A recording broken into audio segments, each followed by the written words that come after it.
Hi, how's it going? This is Resident. I'm calling with for YouTube. I'm back with another video for you guys and gals. I'm here to do a true crime video. I've done some of these. Now I'm going to read some off Wikipedia and then I'm going to give you my thoughts. I've seen this on Unsolved Mysteries when I was growing up. It's the disappearance of Johnny Gosch. John David Gosch, born November 12, 1969, disappeared September 5th, 1982, was a paperboy in West Des Moines, Iowa, who disappeared without a trace between 6 and 7 a.m. on September 5th, 1982. He is presumed to have been kidnapped. As of 2022, there have been no arrests made, and the case is now considered cold, but remains open. His mother, Noreen Gosch, said that Johnny escaped from his captors and visited her with an unidentified man in 1997. She said that her son told her that he had been the victim of a pedophile organization. He had been cast aside, or sorry, and had been cast aside when he was too old, but subsequently feared for his life and lived under an assumed identity. Feeling it was not safe to return home, Gosch's father, John, divorced from Noreen since 1993, has publicly stated that he is not sure whether or not such a visit actually occurred. Many have also speculated that the visit did occur, but it was someone else pretending to be Johnny. Authorities have not located Gosch or confirmed Noreen Gosch's account, and his fate continues to be the subject of speculation, conspiracy theories, and dispute. The case received huge publicity in 2006 when his mother said she had found photographs on her doorstep depicting Gosch in captivity. Some of the photos received were said to be children from a case in Florida, but one boy in the photo was never identified. Noreen Gosch insists that boy is Johnny. Johnny's pictures was among the first to be featured on milk cartons as part of a campaign to find missing children. By the way, if you go up Walmart, there's a wall full of missing kids, by the way. This is like when you go up any Walmart, there's a picture of kids missing, like, or teens. Disappearance. On Sunday, September 5th, 1982, in the suburb of West Des Moines, Johnny Gosch left home before dawn to begin his paper route. Although it was customary for Johnny to be awaken his father to help with the route, the boy took along only the family's miniature dachshund. I probably butchered that.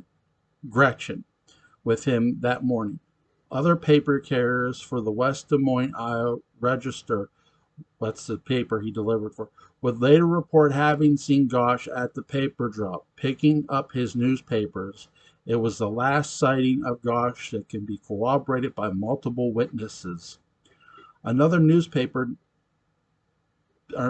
paper boy named Mike reported that he observed Gosch talking to a stocky man in a blue-toned car near the paper drop. Another witness, John Rossi, saw the man in the blue car talking to Gosch and thought something was strange. Gosch told Rossi that the man was asking for directions and asked Rossi to help. Rossi looked at the license plate but could not recall the plate number. He said, I keep hoping I'll wake up in the middle of the night and see the number on the license plate as distinctly as night and day, but that hasn't happened. Rossi underwent hypnosis and hopefully some of the numbers, and that the plate was from Warren County, Iowa. According to a private investigator hired by the Gosches, as Johnny walked a block north where his route started, a paperboy noticed another man following Gosch. A neighbor heard a door slam and saw a silver Ford Fairmont speed away northwards from where Gosh's wagon was found. John and Noreen Gosh, Johnny's parents, began receiving phone calls from cus- customers along their son's route complaining of undelivered papers. Yes, that's a thing, actually. I'll tell you what here in a second. John performed a courtesy search, curiosity search of the neighborhood around 6 a.m. He immediately found Johnny's wagon full of newspapers 2 blocks from their home.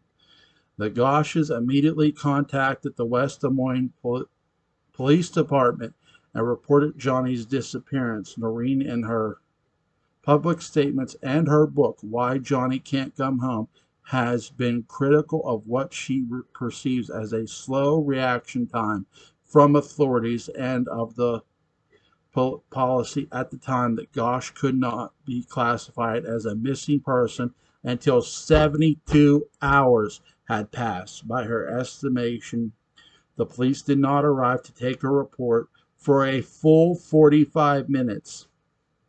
Initially, the police came to believe that Gosh was a runaway, but later they changed their statement and suggested that Gosh was kidnapped, but they were unable to establish the viable motive.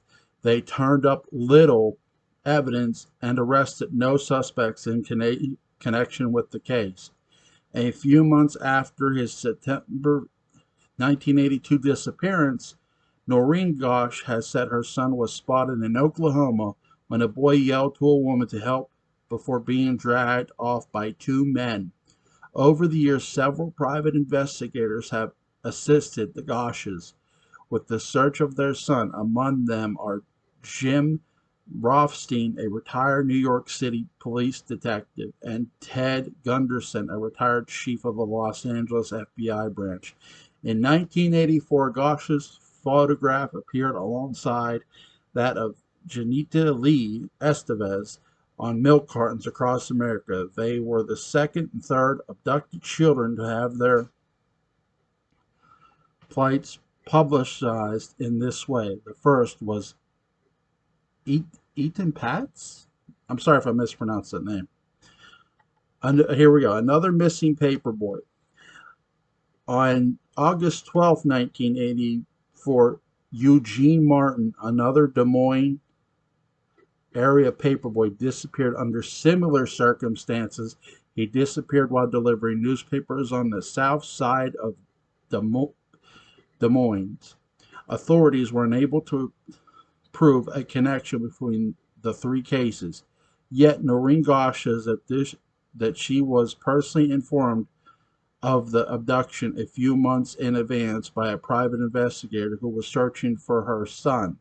She was told the kidnapping would take place the second week of August 1984, and it would be a paperboy from the south side of Des Moines.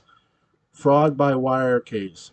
In 1985, Noreen Gosh received a letter from Robert Herman Muir II, 19th of Saginaw, Michigan. The letter had been signed Samuel Forbes, Dakota, whereupon Muir, acting as Dakota, stated that he has a guard in a motorcycle club when Gosh's son disappeared in September 1982. According to Muir, Gosh's son was taken as part of a large child slavery ring operated by the club. According to the FBI, Muir requested from and received 11,000 from the Goshes. Muir additionally requested 100,000 more, along with a promise to return their son. Muir was arrested in Buffalo at the Canadian border by FBI agents and was later charged with fraud by wire. The letter Muir wrote had stated that Gosh's son was sold to a man whom Muir identified as a high-level drug dealer residing in Mexico City. Despite the accusation of fraud, Noreen Gosh reportedly believed Muir at his word and later criticized the FBI, stating that the arrest warrant against Muir destroyed her and her husband Johnny's credibility with anyone who would take the couple's offer to pay ransom to their boy. Noreen Gosh's account. According to Noreen Gosh account, she was awakened around 2:30 a.m. one morning in March 1997 by a knock at her apartment door. Waiting outside was Johnny Gosh, now 27. This is according to Noreen, Johnny's mother, accompanied by an unidentified man. Gosh said that she immediately recognized her son, who opened his t-shirt to reveal a birthmark on his chest. We talked about an hour or an hour and a half. He was with another man, but I have no idea who the person was. Johnny would look over to the person who approved to speak, says Gosh. He didn't say where he is living or where he was going. In a 2005 interview, Gosh said the night that he came here, he was wearing jeans and a shirt and had a coat on because it was March. It was cold and his hair was long. It was shoulder length and it was straight and dyed black. After the visit, she and the FBI create a picture she says looked like Johnny. Gosh self-published a book in 2000 titled Why Johnny Can't Come Home. The book presents her understanding of what her son went through based upon the original research of various private investigators and her son's visit. On September 1st, 2006, Gosh reported that she found photographs left at her front. I already read about that. Okay. So, let me give you my thoughts of this. First of all, the West Des Moines, Iowa Police Department are idiots, okay? This is why we have, laws about child abduction. Because of shit like this. Because the law was reckless. I don't care who it pisses off. The law was reckless. What proof was there he was a runaway? You labeled him a runaway? Yes, people did kidnap Johnny Gosh, but give a large assist to the West Des Moines, Iowa Police Department. Here's what I'll say, and I want to stress this. This is my opinion, and then I'm going to comment. By the way, about the paper route. Yes, people would call if their papers weren't delivered. You want to know how I know? I was a paper boy along with my brother. We did a paper route together. We drove around, and sometimes I would get out the car. If we had to, some papers get delivered on someone's porch instead of having a box in their yard. Some people have a box in their yard or on their porch, or they just want it set on their porch. Now, if they don't have a box, either or, you set it on their porch. That's the rules here. I assume it works the same way in Iowa and everywhere the hell else. So if they did not get a paper, they would call you or they would claim not to get a paper. I've had that happen actually. Um, because I remember someone calling my parents' house saying we did not deliver a paper, and the next time they got a paper for free. Yes, and people will make false claims too about that.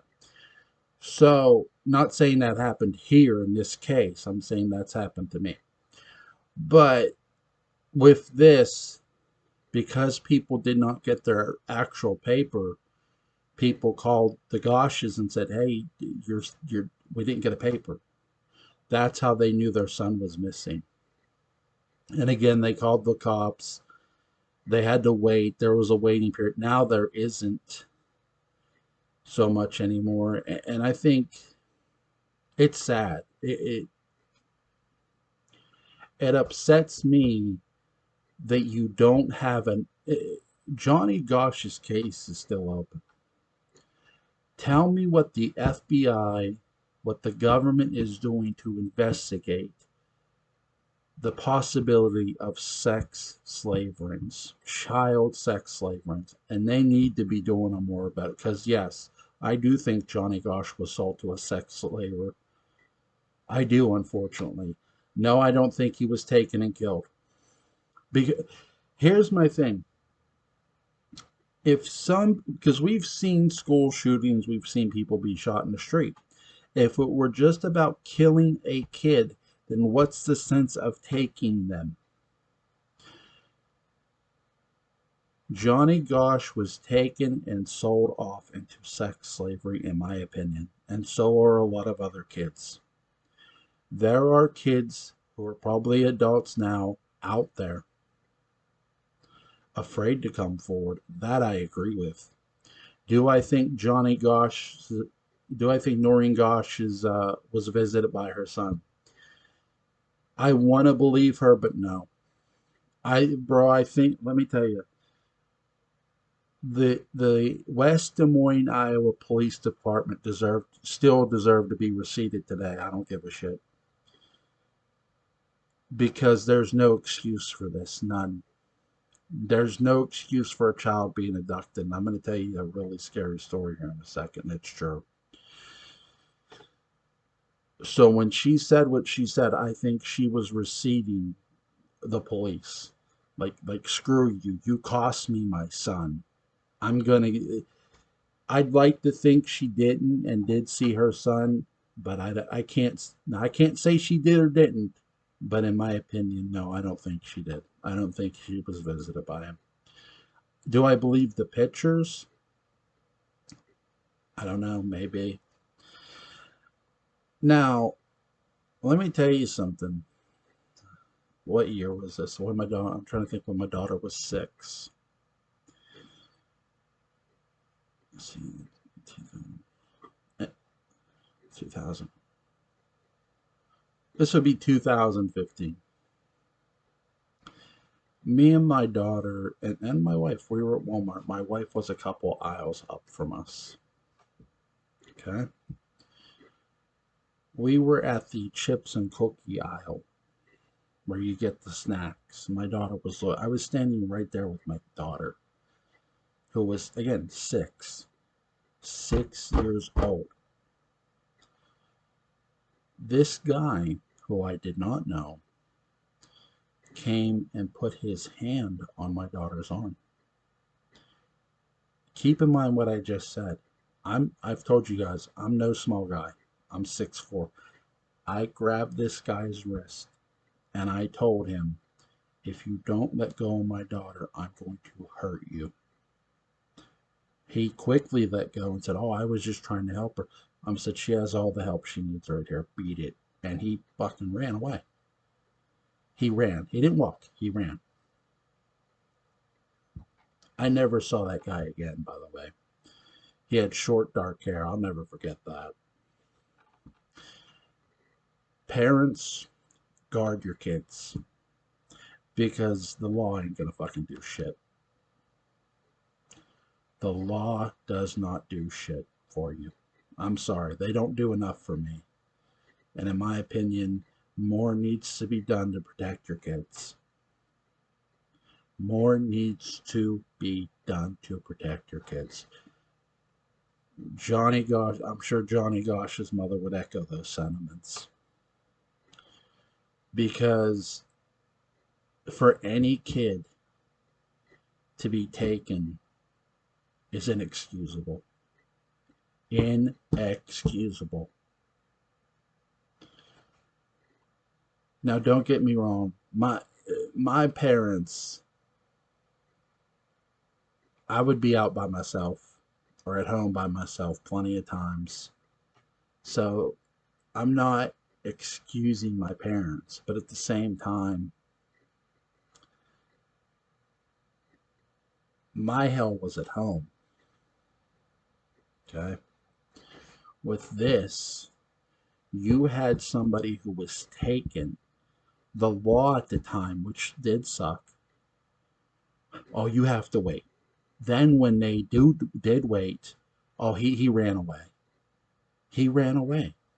Like, what the bro? They talk. Then when they talk to the eyewitnesses, then it's, oh, okay, he was kidnapped. Inexcusable. It's inexcusable. Because let me tell you something. I don't go 2 inches from my kids when they're with me. Not 2 fucking inches. And the only way someone's taking my kid from me is over my fucking dead body. That's it. That's the only way you're taking my kid. Parents, protect your kid. That's my message. Protect your kid because no one else will. It is bullshit that kids get taken. Bullshit. It's inexcusable. It really is.